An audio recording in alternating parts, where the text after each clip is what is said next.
walang matigas na... Ano po? Anong feeling na season 3 na kayo? Siyempre, masaya. Nakakagulat kasi hindi ko na-expect na aabot kami ng season 3. Akala ko hanggang season 2 lang. Okay. Kasi alam ko gagawa siya ng pelikula na alias Pogi. So, akala ko yun na yung ano namin, yung ending namin. So, nung nagka-season 3, na-shock ako. Siyempre, natutuwa ako kasi I love doing comedy eh. I mean, this is the side of the people na hindi nakikita nila eh. Tapos, na-enjoy ko talaga. Parang relax ako sa trabaho to. And I'm so blessed kasi grabe yung promo ni Senator Bong. Yung mga pa-billboard niya sa EDSA. Sabi ko, Sen, para naman ako si Catherine Bernardo. Ang dami yung picture dyan sa EDSA. Sabi ko, thank you so much kasi syempre, inaangat din niya ako at inaangat niya kaming lahat. So, I'm very thankful for that. Sa palagay mo, ano yung meron yung chemistry niyo? Bakit kinagat ang tao? It's not, I don't know, feeling ko natural lang talaga. Parang, kahit nga yung sister ni Senator Pong, yung si Inares, yung sabi niya sa akin na may natural chemistry kaming dalawa. I don't know, that's hard to explain. And it's nice kasi we both maybe we both respect and love our craft together. We're both having fun doing this thing. So, kaya siguro may natural na chemistry. Ano nga abangan ng tao season 3 ng... Well, mas mapamilya, maintindihan nila kung bakit silosa si Gloria, maintindihan nila kung ano yung mga hinanakit niya, tapos may bigla pala siyang anak, kung anak ba niya talaga sa labas, kung matatanggap ko ba. At lalo na yung underwater scene, my God, sabi ko talaga, action star na talaga ako nito. Kasi pagbaba doon, di ba naka-regulator ka? Sorry ha. Naka-regulator, parang naka-ano ka, ipapasok ako sa sasakyan, kailangan i-hold ko yung breath, parang kukunin ko na naman yung isa. Ang hirap ba? Parang you have to have presence of mind. Kasi kung ang tsaka naman, nalunod ako doon, news ako, di ba? Oo nga naman, nalunod ko. Or like, parang hala, nilunod ni Beauty, si Senator Bong. Yung konting mali na it's very so I was really thankful na ang dami naming safety divers and pati yung director namin nag-dive na rin para lang mag-blocking at masiguradong safety kami. Kanina nabanggit kasi natanong yung about kung paano kung may lalabas na isang bata at sasabihin tatay niya si Norman. Sabi mo nga, matatanggap mo. Pero ikaw, bilang babae ba, how you will accept that? Kasi syempre masakit yun kung within the marriage, nangyari yung pag-cheat na yun at nagkaroon ng... Maraming factor. Kung within the marriage na nangyari yun, parang ate, paano ka nakalusot? Diba? Parang ganon. Pero kung before the marriage, wala naman ako magagawa. And if it happens during the marriage, wala rin ako magagawa. Kasi bata yan eh. Okay. Pati DNA ko. I mean, yung asawa ko, bugbog talaga. Siguro, ganon.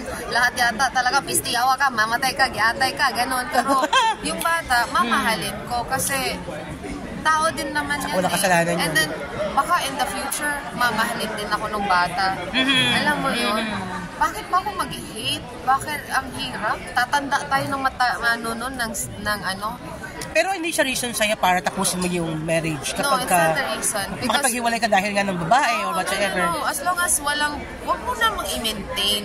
Kasi iba naman yung meron kang mini-maintain dyan. Yes. Dapat aksidente lang. Yeah, kung aksidente lang, nangyari yun, wala na akong magawa. Basta yung bata, accept ko yun. It's open, hindi naman kasalanan ng bata eh. Pero tulungan na natin sila, yung mami, yung bata na mapag-school ng maayos. Kasi, at syempre, ako mag-i-insist ako na bigyan ng kondo, yung maayos. Makapag-aral ng maayos. Makapag-aral ng maayos. Kondo? Yeah, yes. Yun. Nanalo naman sa I mean like, yes. Own place. Own place yun. May own place. Kasi my place is my place. Okay. Tama. So, kailangan din na hindi ko naman kayang ibigay house and lot. Sasakalin ko na yung asawa ko. Condo is more than enough. And a car, and a good education. And he has his own place. Yan yung importante sa akin. Pero confident ka naman ngayon na wala, syempre. Well, oo naman. At lahat, pagdasal ko na lang talaga na wala talaga. Totoo yun. I mean, like, hindi ko naman pwedeng sabihin na confident ako. Ipag-trust ko na lang talaga. But I trust my husband. And he trusts me. And that's why yun yung nag-working relationship.